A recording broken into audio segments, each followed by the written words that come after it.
समर्थ. अवधूत चिंतन श्री गुरुदेव दत्त. स्वामी कृपा या चॅनलमध्ये सर्वांचं खूप खूप मनापासून स्वागत. तर बघा, आपण बघणार आहोत मकर संक्रांत 2026 बद्दल संपूर्ण माहिती.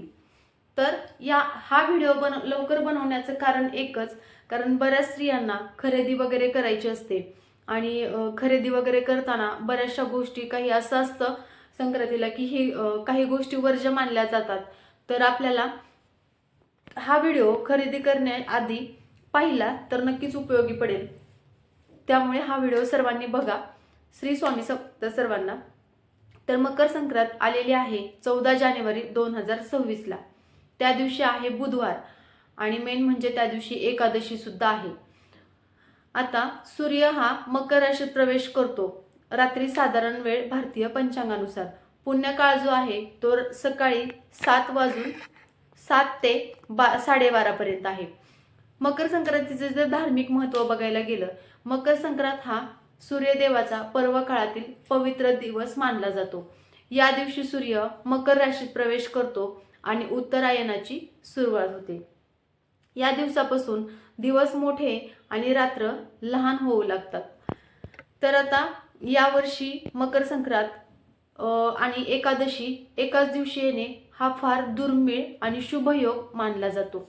2026 साली हा योग आल्यामुळे त्या दिवसाचं महत्त्व अनेक पटींनी वाढतं. जसं की आपण सोप्या शब्दामध्ये बघूया, या दिवशी 3 शक्ती एकत्र येतात. सूर्य भगवानांचा उत्तरायण प्रवेश आणि विष्णू भक्तीचा पवित्र दिवस म्हणजेच एकादशी आणि दान पुण्याचा महायोग.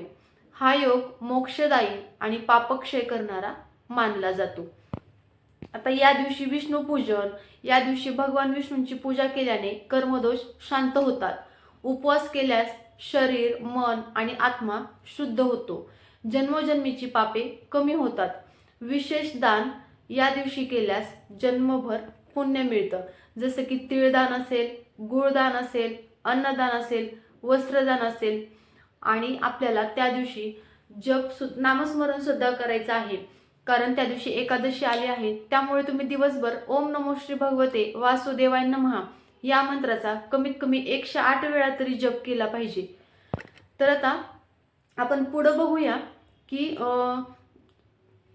संक्रांत विषयी संपूर्ण माहिती, म्हणजे संक्रांत कशावर आली आहे, कधी आहे, याचा पुण्यकाळ काय आहे, या दिवशी काय करायचं आहे आणि काय नाही करायचं, कोणते स्तोत्र, मंत्र, दान आणि संकल्प हे आपण या व्हिडिओमध्ये बघणार आहोत. मकर संक्रांतीच्या दिवशी एकादशी येणे म्हणजेच संक्रांत सह एकादशी येता भूलोकात स्वर्ग समान पुण्य वाढते असं म्हटलं जातं. म्हणजेच सामान्य दिवसांपेक्षा 10 पटीनं याचं पुण्यफळ मिळतं. आणि आपण ज्या गोष्टीत, म्हणजे आता बघा ना, असं पण म्हटलं जातं की जे काही आपण सगळ्या गोष्टी अध्यात्मातल्या ज्या काही गोष्टी असतील, ज्या त्या दिवशी आपण ज्या त्या गोष्टी केल्याने घरामध्ये दारिद्र्य येत नाही, आर्थिक अडथळे कमी होतात आणि नकारात्मक शक्ती सुद्धा दूर होतात. तर आता पुढे बघूया आपण यावर्षी संक्रांत कशावर आली आहे. तर संक्रांतीचं वाहन हे वाघ असून उपवाहन घोडा आहे. रंग पिवळा घातलेला आहे. हातामध्ये गदा घेतलेली आहे. केशरचा टिळा लावलेला आहे. वयाने ती कुमारिका आहे. बसलेली आहे.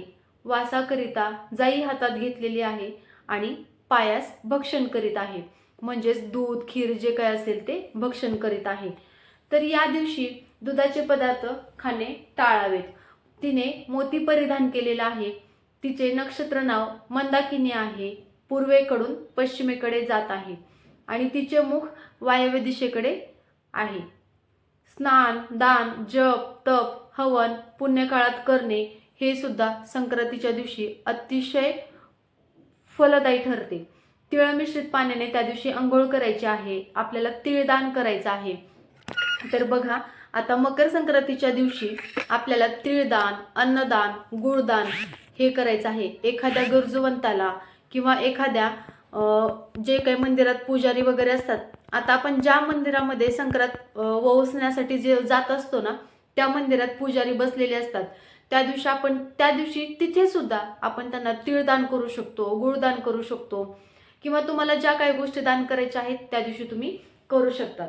आता त्या दिवशी आपल्याला संक्रांतीच्या दिवशी तीळ आणि तांदूळ मिश्रित पाण्याने आंघोळ करायची असते. तसेच आंघोळ करताना त्या दिवशी आपल्याला म्हणजे संक्रांतीच्या आदल्या दिवशी तीळ आणि तांदूळ एकत्र पाण्यामध्ये भिजत घालायचे आणि सकाळी ते मिक्सरमधून काढून त्यामध्ये थोडीशी हळद टाकून ते पूर्ण अंगाला लावून आपल्याला आंघोळ करायची असते.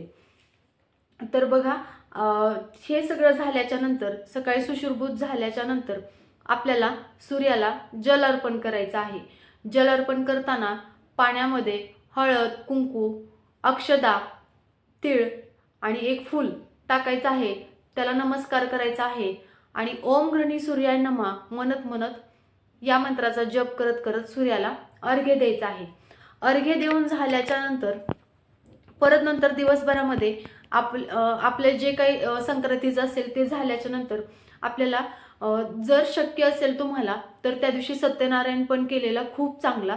आणि त्या बऱ्याच महिला मकर संक्रांतीच्या दिवशी सुद्धा सत्यनारायण करतात. आता हे सगळं झाल्याच्या नंतर आपल्याला त्या दिवशी वाण काय द्यायचं आहे. तर आता आपण ज्यावेळेस मंदिरामध्ये ववसण्यासाठी जात असतो ना, त्यावेळेस आता बऱ्याच स्त्रिया प्लास्टिक वगैरे देतात, पण प्लास्टिक वगैरे असं काही द्यायचं नसतं. तर आपण त्या दिवशी स्टीलच्या छोट्या आरत्या म्हणा किंवा स्टीलच्या छोटे काही भांडे, छोट्या वाट्या, डिश असतील, हे पण देऊ शकतो. किंवा जे काही स्त्रियांचे शृंगाराचे साहित्य असेल ना, मेहंदी कोण असेल, सिंदूर असेल किंवा अशा काही गोष्टी तुम्ही देऊ शकता. किंवा चुडे पण दिलेलं खूप चांगलं असतं असं पण म्हटलं जातं. त्यामुळे तुम्ही वाण म्हणून चुडे सुद्धा देऊ शकता. आता त्या दिवशी सेवा काय करायच्या, अजून एक, त्या दिवशी जर काही महिलांची एकादशी असते तर त्यांनी त्यांचा एकादशीचा उपवास करावा. उपवास करावा. आणि ज्यांचा एकादशीचा उपवास नसेल त्यांनी नाही केला तरी चालेल. आता त्या दिवशी सेवा आपल्याला हे सगळं झाल्याच्या नंतर तुम्ही जर सत्यनारायणची पूजा वगैरे मांडणार असाल तर ठीक, नसेल तर त्या दिवशी तुम्हाला मेन कुंकुमार्चन करायचं आहे. कारण हा सुवासिनींचा सण आहे. कुंकुमार्चन करायचंच आहे. त्या दिवशी पुरुष सूक्त वेगवेगळा वाचायचंच आहे. विष्णू सहस्रनाम तुम्हाला शक्य झालं ठीक, नसेल तर तुम्ही श्रवण सुद्धा करू शकतात. विष्णू सहस्रनाम नाही वाचता आलं तरी विष्णू सहस्रनामावली सुद्धा वाचा. हे जर नाही वाचता आलं तर हे तरी तुम्ही वाचू शकतात. कारण त्या दिवशी एकादशी आहे आणि विष्णू देवतांना सुद्धा एकादशीचं तितकंच महत्त्व असतं. हे सगळं झाल्याच्या नंतर परत तुम्हाला श्री स्वामी समर्थ मंत्राचा सुद्धा एक माळ जप करायचा आहे. तर या सगळ्या सेवा करायच्या आहेत. आणि नक्कीच बघा, त्या दिवशी तुम्हाला जे काही दान द्यायचं आहे ते तुम्ही दान देऊ शकतात. आणि बऱ्याच ठिकाणी असं पण सांगितलं, बऱ्याच ठिकाणी अशी पद्धत असते की घरात एखाद्या सुवासिनी स्त्रीला जेव घालायला सांगितलेलं असतं. बघा, बऱ्याच घरामध्ये काही घरांमध्ये सुवासिनी स्त्री गेलेल्या असतात, त्यांच्या स्मरणार्थ एक सुवासिनी जेव घालायची असते. मग बऱ्याच जणींना मार्गशीर्ष महिन्यामध्ये सुद्धा घालायला जमलं नसेल तर त्यांनी संक्रांतीला सुद्धा खूप छान, संक्रांतीला जीव घातलेलं तर खूप चांगलं असतं. मग तुम्ही संक्रांतीच्या दिवशी घालू शकतात किंवा तुम्ही ह्या मार्गशीर्ष महिन्यामध्ये सुद्धा घालू शकतात. असं काही नाही. ज्यांच्या घरामध्ये जे नियम आहेत त्या नियमानुसार करा, असं काही नाही. या व्हिडिओमध्ये हे सांगितलंय किंवा मी हे सांगितलंय हे असंच करा असं अजिबात नाही. तर व्हिडिओ आवडला असल्यास लाईक करा, शेअर करा, कमेंट करा. आणि जर काही सांगताना चूक झाली असेल त्याबद्दल माफी असावी. श्री स्वामी समर्थ.